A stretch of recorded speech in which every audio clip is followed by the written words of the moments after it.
April 10, 2024. EP6, season 5. It just keeps rolling, doesn't it? We're creeping up there. We're creeping up there, Tracy. I'll tell you. It doesn't feel like a creep, actually. It feels like, I don't know about you, but lately I felt like I was like time warp. Really?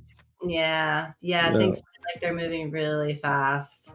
You know, so I'm thinking about 5 years ago when we said, hey, let's start. And then, you know, it's like marriage, right? You get married and then you start, and you look, it's 20, you have your 25th wedding anniversary. And like, where did the time go?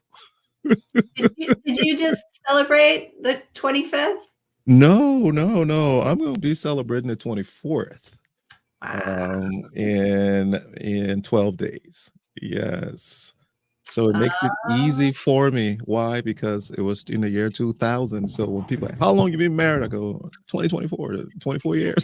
Quick math. Quick mental math. quick math. I'm telling you, quick math, mental math. But yeah, in a couple weeks. How many are you? Wow. So this September, so my only quick math is when I'm figuring out I'm not as great as my husband is as keeping up with dates. I mean, I remember certain birthdays and that kind of thing. Gotcha. But I mean, he's always the one that like, oh yeah, we met X number of years ago on this day. You know, I mean, that's him totally. Gotcha. Yeah. Gotcha. Carl says congratulations. I know. Yeah. So how many years are you? So I'm born on July 24th. We were married on September 24th, obviously not of the same year. And so that's how I'm able to kind of remember like where we are in space and time. Okay. This coming September will be 20 years. 20, congrats. And that's one day after my birthday. So see, how it all lines up. Now I'm gonna, remember, hey, happy anniversary, Tracy. But like, oh, Walwyn is the only friend that remembers after Walwyn's birthday. Hey, it doesn't matter how we remember. It's always nice to be remembered, right? I'm telling you, it's the thought. So I'm part of this exercise group, and they go, you have to put a picture of you, what you're doing in order to get a point. So we have the winter challenge and then the spring cleaning challenge. So I took a picture and went, it's the thought that counts, right? I thought about exercising, so give me my point. Yeah, you get your point for being clever. There you go. And they call me, hey, Mr. Idea. I'm like, hey, I have to push it. Carl Claiborne, how are you, my friend, our friend? Hope all is well with you. Yeah, good to have you here, Carl. Good to see you. Tracy, what's going on in that beautiful mind of yours? Oh, well, I appreciate that. You get the question and the comment. So as you know, I just got back from Arizona So my brother and I got to spend a week out there, kind of going through my mom's things and everything, and getting the house ready for to put officially on the market. Yeah. So it was bittersweet, as you can imagine. It was nice. Like my brother and I were both trying to remember the last time we spent not just in the same place, but just together with nobody else around. I mean, it has been years. So it was really great. We did a lot, it was kind of one of those things, because it had been so long. We did a little bit of talking, and then we would do some, going through the stuff in the garage, and then we would do some talking, then we'd go out and eat, or then we do some talking, and then we'd make a meal, and it, at the end of it, I was like, it did not feel like work at all.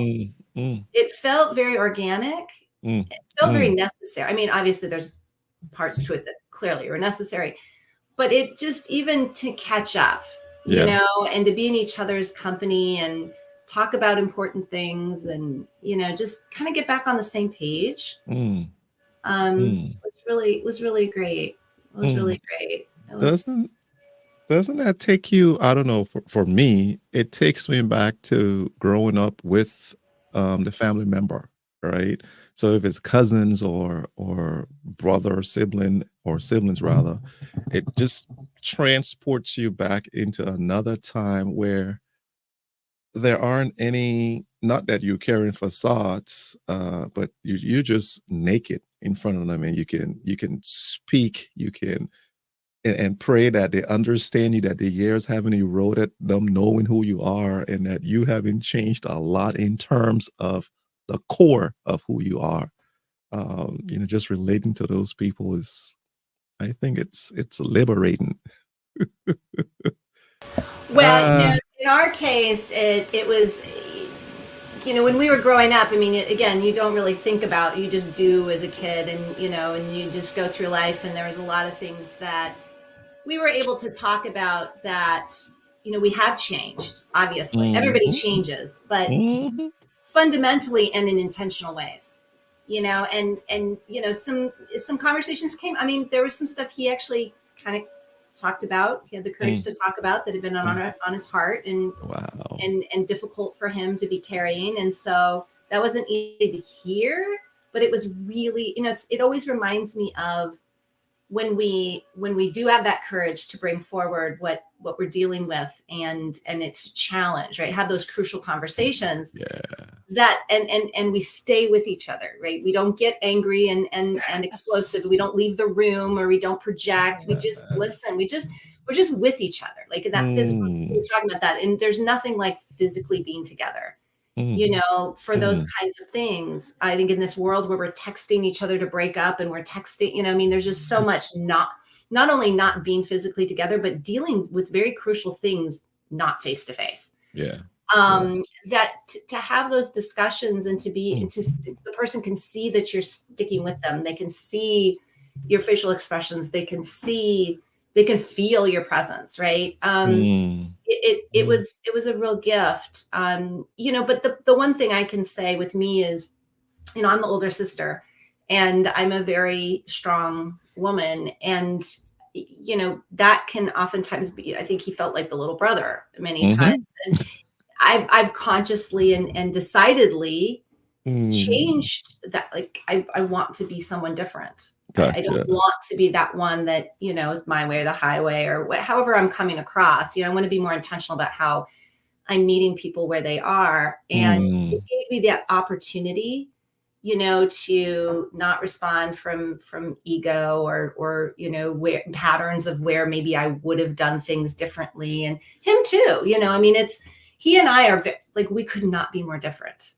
Wow. Like you just look at our who we are as people, like down to everything, down to politics, down to like, you pick it, we're on opposite ends. And so what's really beautiful is, at one point I said to him, he says, yeah, I know we're really different.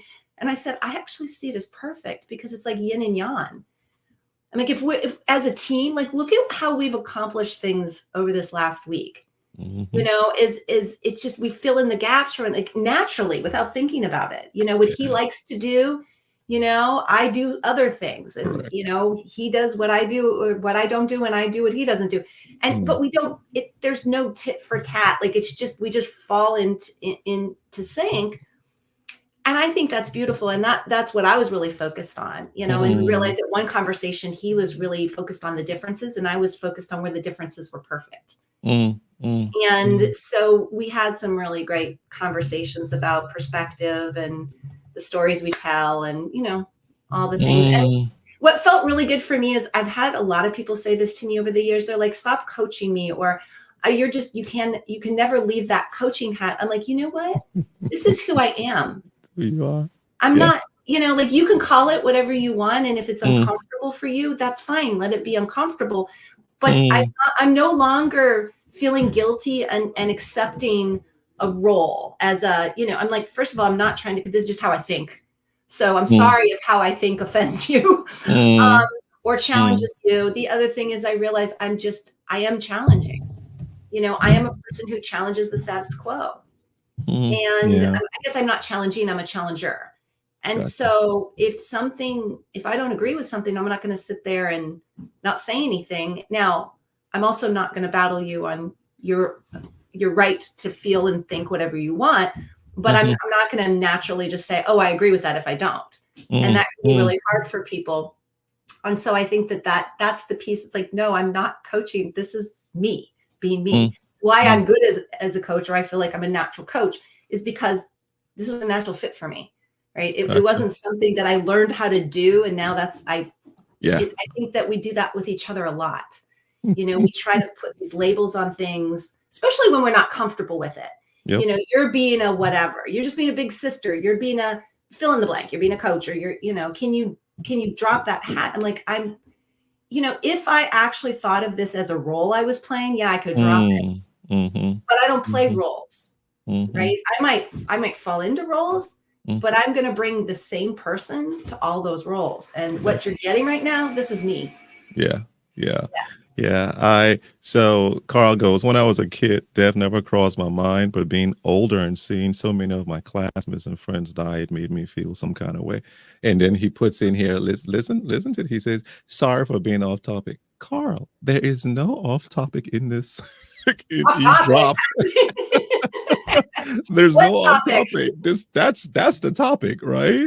And I think I will come back to that in a second. But I just want to touch on what you're speaking. Recently I was listening to this guy speak. This man speak. He laughs, Carl.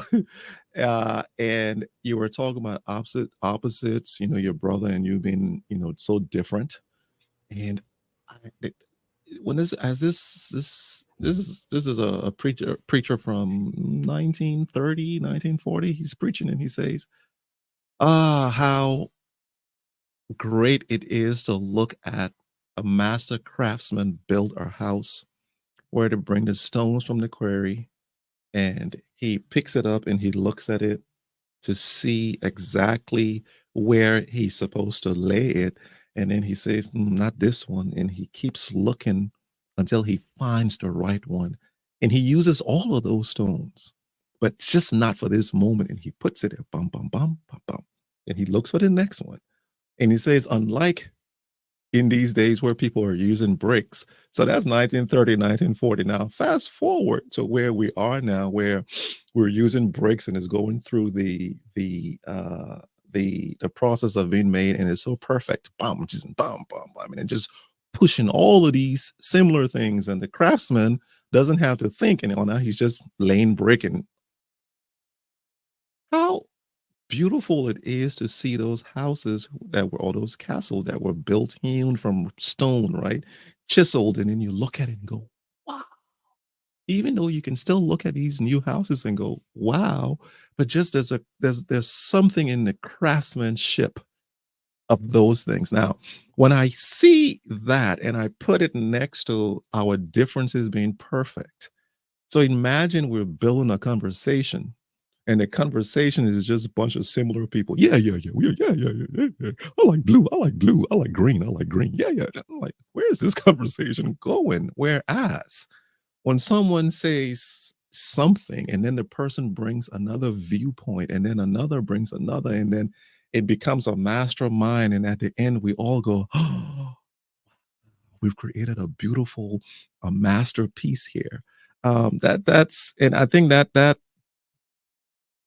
I'm going to say a word, and it's going to Tracy is going to something's going to in Tracy is going to that's diversity and inclusion, right? It's us coming into being one, being different, and all going toward the same apex.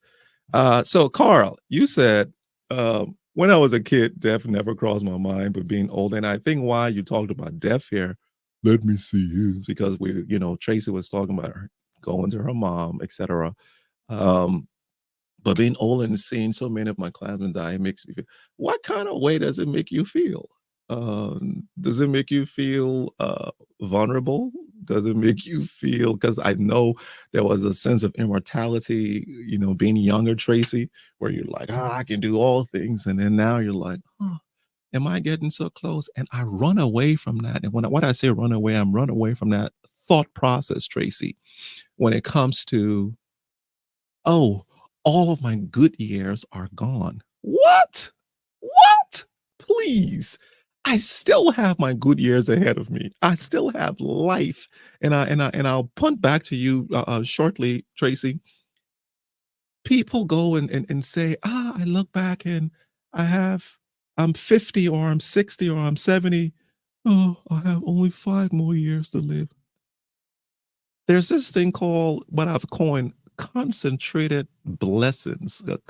So it's so concentrated that my life moving till tomorrow becomes concentrated. Concentrated in the sense that I'm going to squeeze everything out of it compared to, so this juice is made from concentrate. So, diluted a bit. Mine is just concentrated. It will not be diluted. It will be to the fullest. That what I didn't do yesterday, not because they're so-called 80 years or 70.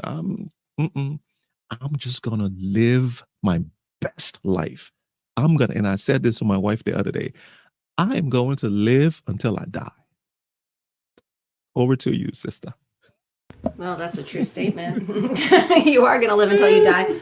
Well, I love that. Wait. True. But what I mean is live to the fullest, not just take space and just be here. Live to the fullest. Yeah. Well, when people talk about conservatism, like people who are conservative versus, those who are more liberal or whatever, there's a lot of we've come to make things mean a certain thing. But to me, when we conserve, like if we had to conserve water, we would think a lot more intentionally about how we were using that water, right? If we just have water there we go. If we just have water or money to burn or whatever, or time to burn, right? We're not thinking conservatively with how we want to use that time. But then when we get closer to, the end years, as they say, of this lifetime, it is that kind of conservation concept. I like to consider it as intention, right? Like we just hopefully become more intentional. If I have this much energy, or this much time left, or however you think about it, for me, I've stopped even thinking about anything in terms of time, because with everything going the way it is, your time could be right now. Like, I mean, it's, we think, oh, I'm this age and though I want to live to be, or I might live to be about, I could be taken out by a car, tomorrow. God forbid I don't, but, it's one of those things that I just want to be the best person I am. So, like one of the things we were talking, my brother and I, he was bringing up some challenging things. I just kept focusing on the intentionality of presence and love. And any resistance I felt, I watched it, I honored it, I gave it grace, and I also held myself open to the challenge, and because one of my typical ways of being in my family, because I was so different than my family. And I mean, we're all different people, but I just really stood out as being very different. And, some people in my family try to corral that or, squash that or, different things. And so my response a lot of times, if you don't understand me, forget it. I'll go over here. You go over there, I'll go over here, and we'll be fine, kind of thing. So, separating myself. Correct. So that I didn't have to deal with the constant, either people trying to tell me I was doing things wrong or trying to change me, that I did that separate piece. And so obviously my brother's bringing up some things in his interpretation of things that, one, I felt was not accurate, but instead of getting defensive, it was just like, there is no need. Just let him speak, let him share, let him get it off his chest, let him, whatever. And then if you feel you want to share certain things, like, are you open to hearing what my perspective is? Are you open to that's what the gap you filled in with your brain actually isn't what happened on my end. Are you open to me sharing that? That it creates, but I kept thinking to myself, don't leave the room. Don't leave the room. Don't get defensive. Don't leave the room. You are changing how you do things. The only way we can do that is intentionally again, how do we change? Through practice. So I'm thinking, this is great. I'm getting the opportunity to practice a different behavior, yes. Right? To do it differently, to not push back, to not be in resistance, because again, what we resist persists. And so, I guess what I'm saying is at the end of all of this, I actually felt really proud of myself, and if we can celebrate those little or large wins, that's what it's about. It doesn't matter if other people don't see that. It's not about the world seeing, oh, did you see what I did? Did you see me doing? We think that's what we're here for, is to get, validation from the outside world. But if I live in closest proximity to myself, liking who I am is most important, right? I'm my closest neighbor. So liking who I am is most important, first and foremost. From that space, if I can practice that grace and love and appreciation of self, and also too, sometimes it's just like, oh, that person just didn't like that, and not everybody's going to like me, right? And instead of being even defensive about that, like, well, I don't like them either, or whatever, it's like, let the ego die. Some people are not going to like you. And your ego doesn't want to hear that. So let's be humble to the fact that you're in resistance because you don't want to think that nobody likes you, or that person doesn't like you, right? That person couldn't love me the way I wanted to be loved. We make up all sorts of stories about, oh, they weren't ready, or they just didn't, they're not a good enough person. The fact of the matter is they just didn't love you. Yep. The ego is the one that doesn't want to accept that. Correct. Right. Correct. And I think that when we can recognize these things and humble ourselves and care for ourselves and be there for ourselves, it allows us to be there for others in a bigger, better way. Yes. So you, oh my goodness, Tracy, this is the first time I have written something I wanted to talk about in Eavesdrop. And when I wrote it, I said, I'm just going to write it in. And if it comes up to discuss, I will discuss it, but I'm not going to be the one to bring it on. So I have your issue in a meeting, maturity, speak about it. And here you are speaking about maturity when your brother was verbalized and said, don't leave the room, understand, do this, do the other, right? So in the consultancy, I do some fractional COO, and I'm in a meeting speaking with the clients, a couple individuals in the operations of the business. And I need summaries. I don't want to hear all the paragraph. I need summaries. I'm not the guy to go in the weeds. You tell me, you go in the weed, bring out what the issue is, and let's attack it. And I go, you're talking, answer me yes or no to this question. And if I need any more, then I will, this thing that you're doing, the CEO of the company did this identical thing to me. I want to express myself. And this is a meeting with 4 or 5 other peers of his peers. And I looked at it, and the very first thing that hit me was my ego. Oh, this guy is yelling at me. He's coming for me.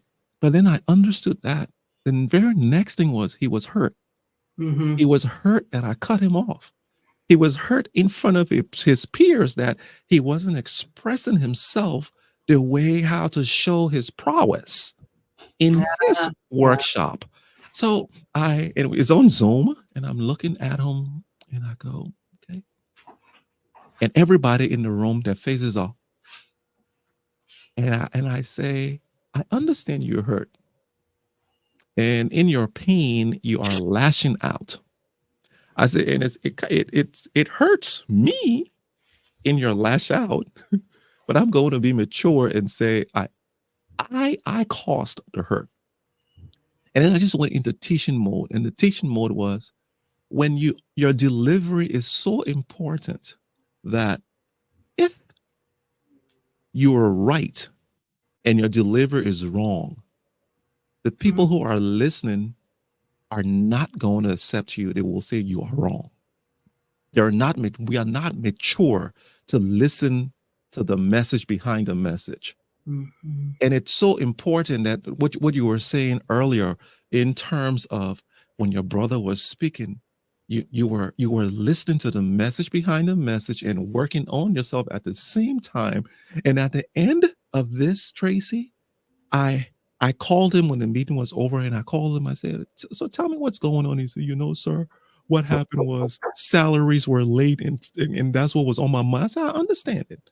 I said, but yet and still, be mature to understand that the person who's listening, or the person under you, should not take the brunt of the force because you cannot control your emotions. Yeah. That's what your maturity comes in. And when you said that, I went, wow. And I put in here, maturity when verbalized against.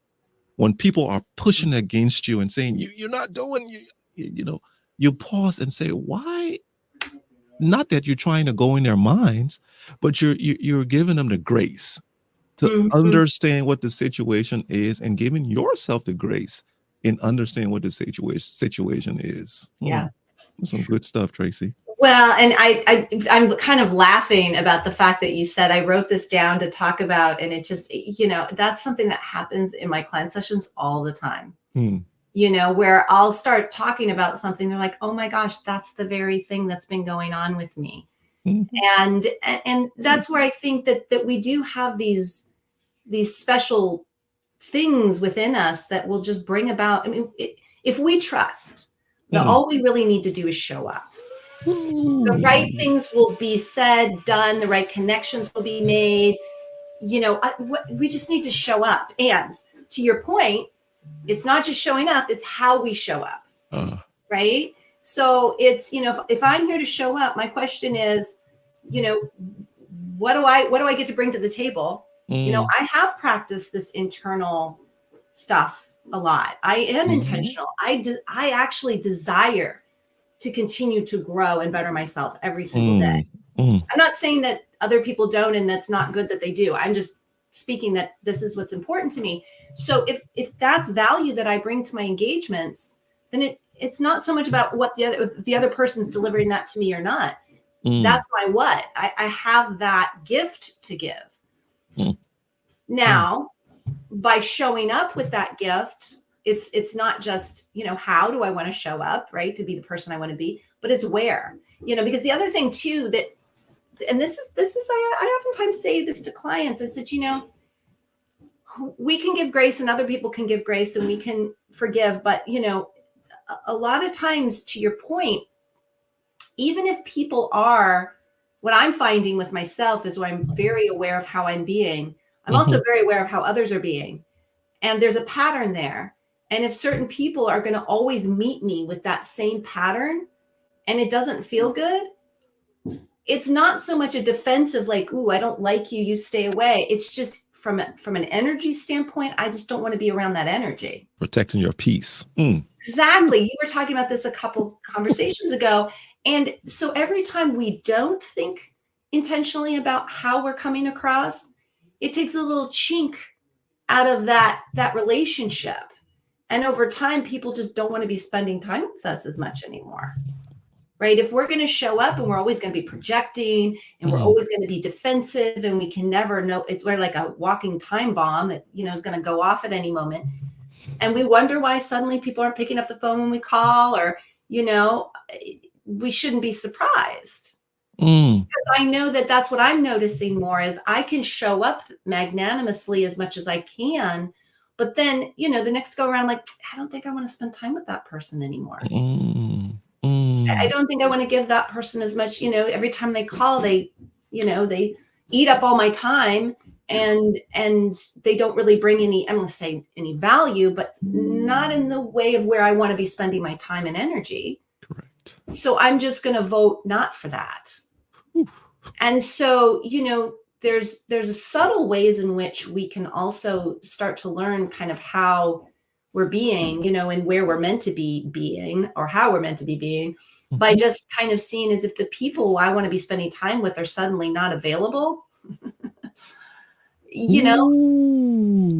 Maybe that's a reflection. Yes, maybe it's a reflection. We've gone separate ways and we're just not meant to spend time together anymore. But if I'm still feeling it and the other person isn't, then, part of it may be saying, look, I'm sorry. Is there anything that I've been doing or how I've been acting? Because at one point I said, it would have really been nice to hear what you had to say, maybe from a little bit of a different approach. And he says, really? Well, how is that? And I said, well, one of the things, again, for consideration is when you come across as you,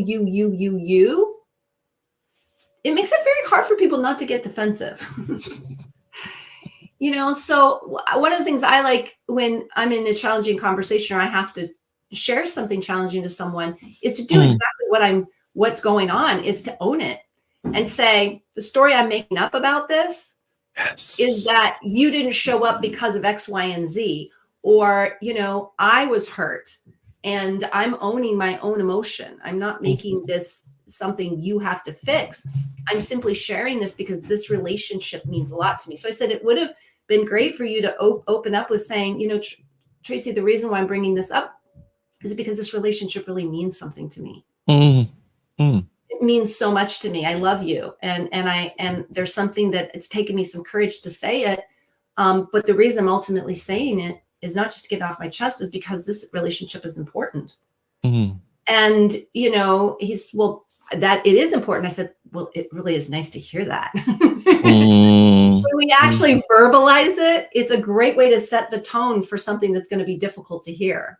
Right? Because that way that person is like, oh, I'm listening through the lens of knowing that the reason this person is saying this is because they care about the relationship, as opposed to they're going to attack me with their words.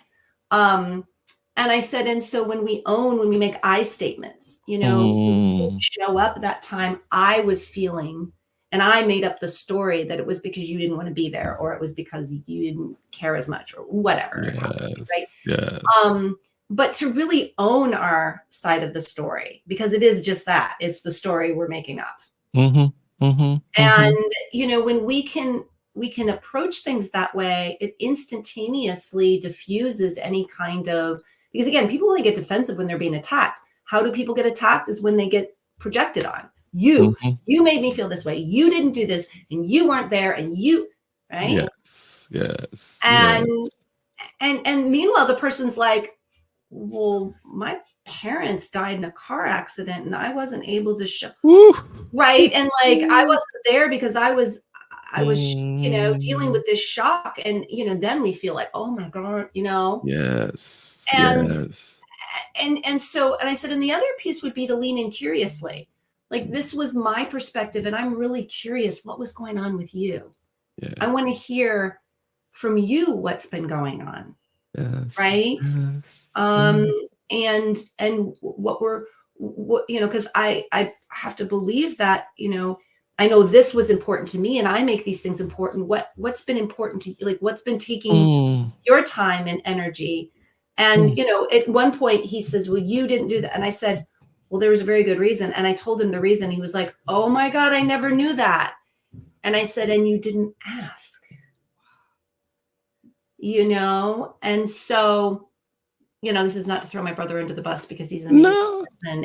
It is really to say that these are conversations, the types of conversations we have with people all the time, personally, professionally, that, I did the same thing. I spent an entire week kind of listening and managing, conversations that I came home and the FedEx people had delivered, they delivered my package to someone else and their my package, swapped the packages basically. Correct. And I was so exhausted, everything, that I did not have a good reaction.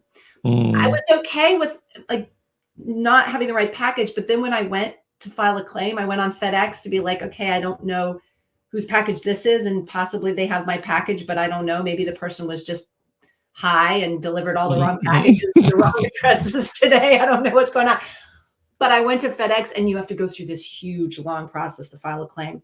That was when I was like, and my loving husband was like, well, maybe they just swapped those 2 packages. So let me take this one and drive down the 3 miles, 4 miles down the road and see if, and sure enough.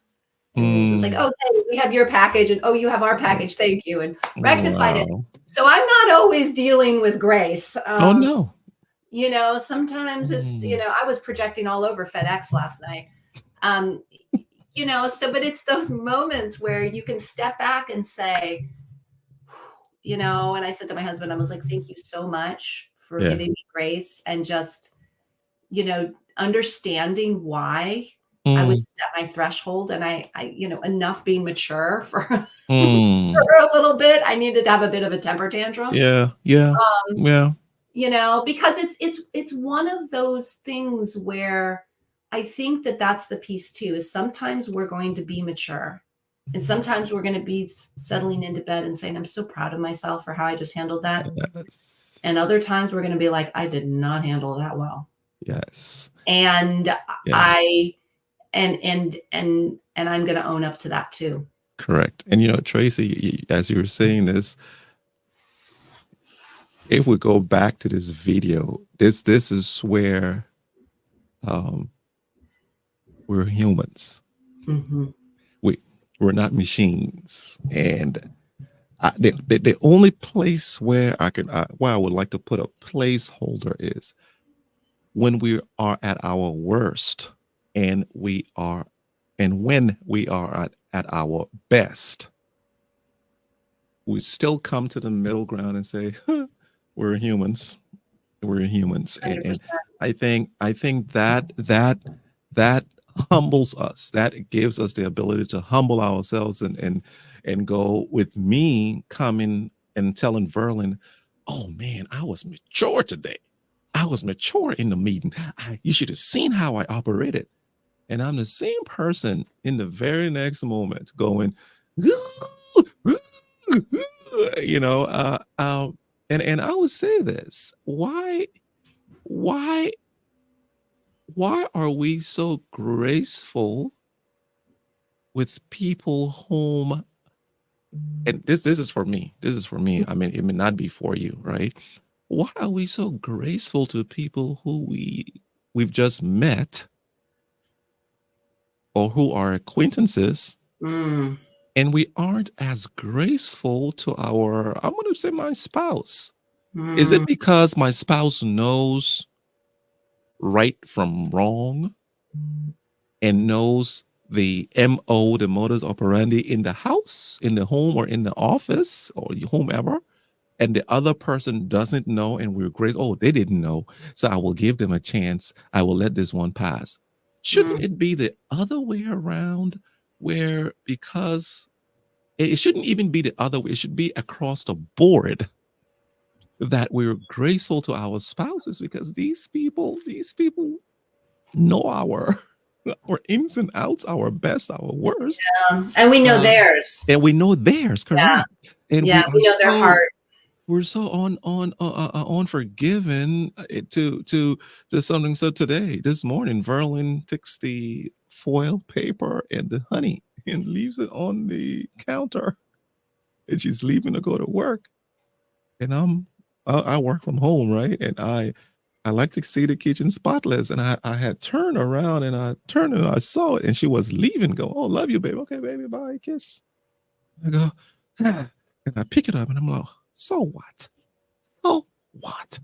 Pick up the honey, pick up the foil, put it back in there. It's not going to take anything off you, And communication, you were speaking about how you were communicating with your brother, the beauty of the verbal and the nonverbal. And it's Verlin picking up my nonverbal because she hears the aluminum foil and the honey scrape off the counter. Whereas if I was doing it out of love and in a forgiving spirit, I wouldn't have scraped it. I was going to just pick it up, but I dragged it because my I was being dragged. So so I don't know. I must try to be better at this with the people who I know and the people who I don't know, because it has to be across the board that we're graceful to them. And you said something earlier, and I'm going to punt to you where you said, I have to like who I am. I am my closest neighbor. Oh my goodness. That when you drop the ball, when you have had a tantrum, that thing that you feel to yourself, I'm like, oh gosh, I'm a mess. I'm not a good person. My neighbor over there is not being very nice. Yes. And I'm feeling it because they're right here. Oh, that was a good one. Yeah. Oh man. That's so great. Well, and I think you said it. It really also boils down to communication, because that's the one thing. I mean, out of all the stuff my brother and I are different in, what we have in common is we're both very tidy. So it's really great spending time with him, because unlike when I'm at home, Stop. family members, if you're listening in, he does the same thing I do. I put something down, he puts it away. You know what I mean? It's so there's never even any thought that, is he going to pick up after himself? Gotcha. Or is he going to clean up, or is he going to keep things nice? Because we were raised in the same family in that regard. So it's actually really nice, because then you can just have this ebb and flow that's really, and I don't feel like I'm picking up after him, and he doesn't feel like he's picking up after me. And, that kind of, we're both very aware of taking care of our environment. Correct. And, I get home today, or got home yesterday, but today my daughter decided, she, I guess, woke up last night and decided for whatever reason she was going to like clear out her closet and give away the things she didn't want. So she's running late this morning to school. She just drops these bags, of clothes at the top of the stair. And so she was like, "Bye, Mom, I'm leaving for school." I'm like, what, I mean, the cleaners are coming. You can't just leave the thing. I'm late for school. Child, get yourself up here. In the time you are arguing with me, get up here and Mom, you're going to make me late for school. No, you're going to make yourself late for school. Get up here, get those bags and put them in the garage where we keep things until we take them for donation. Oh man. And I did not, I drew a hard line. And I was proud of myself there too, because, a lot of times I'll be that, person who, again, I can't get too upset when things get left and I just clean them up and don't say anything. Yes. Right? I got to communicate. That's your responsibility. Maybe you need to keep track of your time a little bit better. I'm not making you late. You're making you late. Yes. So I think sometimes the challenge can also be in those moments that you feel proud of yourself. It's not just when you're giving grace. It's also when you're challenging, because I also realize that if I'm frustrated by having to clean up, it's one thing if certain things just, because everybody's doing different things and they're just not thinking about stuff in the same way. Correct. My husband and my daughter are not clean people. Gotcha. Not organized. Let's put it that way. They're not dirty slobs, but they're not organized. And, that's just not their periphery. That's not how they, but do they do other things that I don't do particularly well? Yeah, of course. Yep. So I think those are those grace moments. But I think if it's something, I was just talking to a client earlier about the same thing, is if you're noticing gaps and that you're constantly filling, and it's not something that you're getting compensation for, then that needs to be communicated. Because if you get frustrated by that, guess whose fault that is that you're frustrated? It's yours, because you're not communicating it. Your closest neighbor. Oh my goodness! I would have coined that. The closest neighbor is always around. Put a fence. Put a fence. Put a high That's right. fence. There is no fence that you can There's put. no Well, fence. so people try. I think the fences to that Uh huh. neighbor Uh are distractions. huh. So people keep themselves so busy that they can't hear the neighbor, right? They keep themselves, they're drinking, so they can't hear the Ooh. neighbor. Ooh. They're Ooh. participating in other distractions, so they can't hear the neighbor, right? Mm. So I think there are those things that we try to build as fences between Wow. us and our neighbor. And Wow. this neighbor's still there. In fact, if anything, especially if we're distracting, Mm. it's only going to get louder. And if it's not verbally louder, it's going to show up somewhere in our body, right? Yes. As Yeah. extra weight or disease or something, Mm. Mm. right? Mm. Um, Mm. because we're meant to listen to the neighbor. We need to work it Ooh. out with the neighbor. We need to work it out. And for those who are just joining, I saw some people just pop on. We're talking, and this analogy, closest neighbor is yourself, right? Where you have to live and love yourself. Wow. Verlin told me yesterday, she said, I called Jazz. Um, she's in Greensboro at UNCG. Mhm. And she said, Jazz went to get a cup of tea or coffee or some drink. And she was walking downtown by herself, enjoying the sights and scenery. Then she says, that girl loves herself. She can spend time with herself. Mm. And it's Yeah. just in line with what we're saying, loving that neighbor, love thy neighbor as yourself. love that neighbor as Well, it's yourself, really like, I don't know if you know who Mr. Rogers was, Uh-huh. but for those of us who are a little bit older, Mr. Rogers, and won't you be my neighbor? Like, I mean, Won't you be it gives an entirely different meaning. correct? Correct. We are our closest neighbor. Well, and it's true. When we can be comfortable being with ourselves, it's because we've made friends with the neighbor, right? Mm, And that doesn't mean the neighbor's always going to do things we like, and it doesn't mean that we're always, sometimes we'll like the neighbor, sometimes we won't. Sometimes mhm. we'll get along with the neighbor, sometimes we won't. We're going to have that inner friction with ourselves at times. It's what we do with those moments that matters most. Is So not that we have them, right? so It's what we do with them. so Tracy, what do we do with them? What do we do to break the fence? You've kind of spoken about it. We have those distractions. Stop the distractions.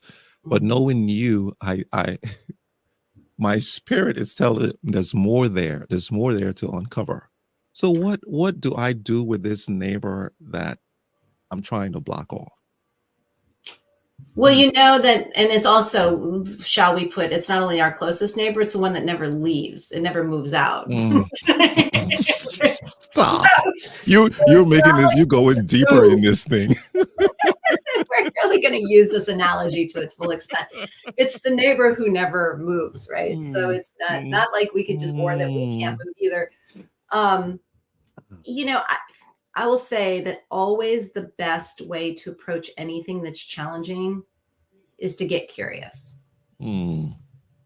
I remember years ago, one of my clients said, I have to be honest, I'm a very judgmental person, and I really want to work on that. I really want to work Wow. on not being so judgmental. And I said, okay, well, then we're going to work on you building your curiosity back. He says, back? I Mm. said, oh, yes, because we all come in as children very curious. Yes. So we're building it back. Ooh. If you learned anything as a child, it was because you were hyper curious. So I think when we start to, I heard this in the last week a lot too. Well, I don't do that because people will just blah, blah, blah. I'm like, you know what they're going to do already? Like, you Ooh. should capitalize on that Nostradamus ability. You can tell the future. You can Tell the predict that future. clearly what people are going to do. Mm. Unreal. We don't Mm. know. We say we do. We Wow. get into these stories of like, well, I'm not going to bother doing that because they'll just do this or they won't appreciate it. What I'm like, Mm. you know that for certain? Well, in the past, every day's a new day. Every moment's a new moment. And a lot of it has to do with our own attitude, right? Anyway, so I believe that, you know, when the neighbor's doing something that we want to distract ourselves from, or we want to get defensive about, or we want to pretend like we don't see, or Mm-hmm. we want to move away from, whatever it is, it's to get curious about our own data points, right? So Mm. I'm going to get curious about why I'm feeling frustrated with the neighbor right now. I'm going to get curious about why I want to just shut this down and not think about this aspect of myself. Mm. I'm just going to witness myself doing it. I'm Mm. witnessing my discomfort. I'm witnessing my maybe projection. I'm witnessing my self-judgment, perhaps. I'm witnessing whatever we're witnessing, right? I'm Mm-hmm. witnessing my tendency to over Mm. support myself over others. Oh, I'm brilliant and they're just stupid, you know, that kind of thing. I'm going to overinflate my importance over others. They just don't get it because they're simpletons, you know, whatever. Wow. Wow. I'm going to just witness that. I'm going to watch myself doing it. I'm going to get curious about that. What is it that's really going on? I mean, if it's really strong, if I'm feeling I have to work super hard to either overcompensate one way or the other, maybe it's a people-pleasing thing. Maybe it's self-judgment, making everybody else, overinflating everyone else's position over mine, right? But watching that and getting curious, because a lot will come up when we get curious about those things. Yes. Right? Yes. A lot of patterns, maybe memories, other times when, you know, and those are the data points that we're actually supposed to, why I believe these things are happening. We're supposed to follow those breadcrumbs upstream to find out where they started. Yeah. Yeah. And then unpack that stuff. It's like, you know, like I said to my brother, I said, I found myself saying words that I got curious about. I'm like, I have always been felt that, you know, in this family, I have always felt that there's something wrong with me. Not that I felt it, but I thought that I was being made to feel it. I felt like I was just being me. And then I would say something like, no, you're wrong, or no, you're bad, or no, you're right. And it was that there was something always wrong with me. I could never do right in my family. There was always something that I was either too much, right? You're too this, you're too that, or you're not enough this, or, you know, you don't pay enough attention to, like, everybody wants to drag me around by my nose like a bull, you know, and this is where you need to go. And my brother stopped at one point. He goes, always? Wow. Well, maybe not always. Wow. Most of the time.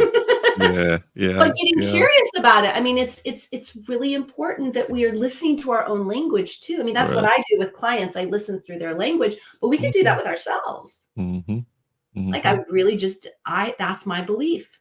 Yeah. My place in the family was one of not belonging. That's my story. Now, was that actual? No. Well, my brother's sitting here telling me how much I mean to him. And my, you know, I heard after my mother passed from my aunt at many times, your mother was so proud of you. Wow. You know, and so I'm like, so that doesn't really add up. This whole, you don't belong and they don't see your and all this stuff, right? So we need to challenge those places within ourselves.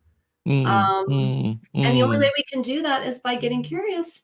Yeah, that is so true. I like that. In fact, I love that. And that's, you know, and spending time doing the work, doing the hard work. Wow. Yeah. Because we oftentimes try to find those answers. I get all the time. What books should I be reading? I don't know. Which ones are you drawn to? I think people just look at me like, but you're the expert in leadership. What leadership? No. Like, that's not how I do it, honey. No. That's no. You know, my idea of leadership is for you to come home to yourself and find your authentic space of leadership from knowing you better. Yes. Right? You're not going to get that out here. Now, there may be some books that I recommend because they have great frameworks that can help you find those things, or consider perspectives you might not be thinking about that will help you to, not just follow the status quo. Yes. But I am, I'm more and more like, don't look out, look in. And I know I wrote a book about that. That's where you can be thinking. I was like, but that's really the premise of it. And, I'm hearing that more and more from other people too. Yep. And I'm hearing it from big thought leaders, and, they're finally, that's, oh no, it's within. I'm like, welcome to the program. Yeah. I was reading this book, and the guy stated, I saw, so just an example, Tracy Phillips was reading X book, and Tracy writes in her book that on page 25, she got the aha moment, and it was so great. So I run for that book and start to read, and as I'm getting to the page that Tracy got her aha moment, which she wrote about, I'm like, okay, I'm gonna get it. And as soon as I reach that page and read it, nothing happens, because it's unique to your DNA. It's unique to your makeup. It's your own path.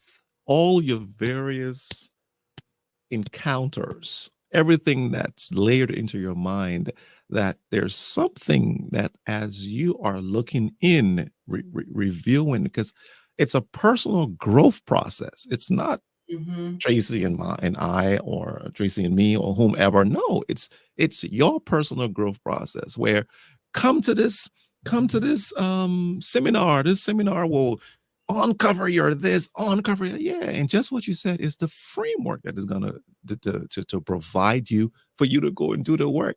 Come on, don't be lazy. How many times exactly, and how many times do we go to those workshops? We get all fired up, because that's really what they're there for, is to inspire us, and that's it. And then we go home and we don't do anything. People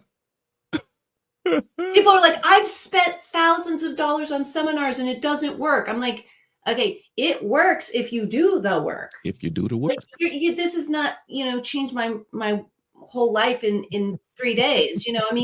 Nobody has that power, because they're not supposed to. Nobody's supposed to have the authority of you, but you. So you have to take those inspired frameworks or inspired musings or whatever it is you got from that workshop, workbook, whatever it is, and you've got to go home and do the work, not stick it in a drawer and forget about it and go back to how you were doing things before you went to the workshop or whatever it is, and so I think that's the piece that, I was just talking to somebody earlier today. He says, who are you looking to work with now? I said, the people who are really ready to do the work. And not just the third dimensional work. Yes. Right? Yes. Because there's a lot of people out there selling their process. And I'm like, use it as a framework loosely. But I mean, when my daughter was little and we go to the library, before she really kind of got to the age where she had developed like a liking for certain kinds of books, then we would go directly to that section. Yeah. It was experiential. So you watch little kids, they just go everywhere in the library. Yep. Right. And I would just let her go everywhere, even to the adult section. Right. Not adult movie book kind of thing for people who, not that they have those in public library. Well, maybe they do. I don't know. Anyway, but it's like what it was is whatever she was magnetized to. Correct. Just because we're not little kids doesn't mean we can't do that. Like I tell people, what book? I don't know. Go into a bookstore and just wander around and see where you end up. We've got to trust our instinctive brain more. Like go to a networking event. All those networking events, I never get, I never talk to interesting people. I'm like, well, why don't you try it differently? How do you normally go into a networking event? Well, I walk in the door and I look for people I know. Okay. Well, if you don't see people okay, let's say you do see people and you spend the entire night talking to the people and then you're like, I never meet anybody new at these events. Stop, Tracy, stop. Okay, so let's say you walk in and you don't see anybody So typically you would do that. You don't see anybody What do you do? Well, usually I'll get a drink or two and then I'll leave. And I never meet anybody at these events. So if you do it that way and you're not getting out of it what you want, that you feel you're putting into it, then why don't you put something different into it? You know, like one of the things I might have shared this here that I've been doing is again, coming with curiosity. I want to show up because I don't know what kind of magic could be happening in that room. Correct. And I want to be a part of it. Mm. I mean, I'm being discerning about what I go to, right? It has to, first of all, have a measure of value for me to even show up. But if it has value and I hear that little voice going, I was like, is this going to be worth my time? It's right. I have something tonight. So this is why I'm talking through this. It's been raining. Am I really in the mood? I've just been traveling. I'm really tired. But this is an event I usually get into some really good conversations in. So I know there's magic that could happen in that room. Mm-hmm. So instead of telling the story that's going to talk me out of it, because that keeps me in my comfort zone, I'm going to show up. And so one of the things that I've been doing is just walking in the room and just like, where do I want to stand? Not thinking through it, just instinctively. Where do I want to stand? And go stand there and just watch. Almost like in Paris at a cafe, people watch and see what magnetizes. Yep. Because that's my human design. I'm actually a person that's I don't initiate, I'm supposed to respond, and I have to have something to respond to. And so it's whatever's attracted to me that I respond to. And so I'm working within my design always. It does not matter. Sometimes it's stuff that I learned something that I didn't know about. Someone's like, oh, no, I don't want to do business with that person. Not because I'm going seeking, hey, do you know so-and-so? What do you think of them? You know, somebody will walk up and I just have an issue with so-and-so and I'll get the goods. And I'm like, oh, good to know. Correct. So you just never know. But ultimately, what if you're intentional about what you'd like and you're envisioning, what do you want to draw more of in your life? What do you want to tap into more? What do you want to, and you show up with that, you will magnetize. If there's anything in the room that aligns with that, you'll magnetize it. Hey, Tracy, thank you.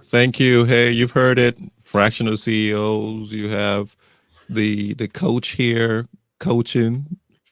We talked about maturity. I'm looking through my notes here, trusting the process, and I think we got stuck on loving that neighbor who you are, the beautiful communication, collaboration, and just being curious to uncover that which we are. Well, I tell you, EP6 is a wrap. April 10, 2024. We say a shout out to our neighbors in South Carolina for winning the for winning the Women's Division 1, University of South Carolina. And then UConn won the Men's Division. North Carolina went a long way in there. NC State. Yes. Which was an upset, right? Everybody thought major, it was UNC. It was going to be UNC or Duke. And yeah, that was exciting. So, hey, go State. Hey, Tracy, you have a beautiful day. You too. May you be blessed in all that you're doing. And something has happened here. I'm going to just go. Take care. Same to you. Bye, everyone. Bye-bye.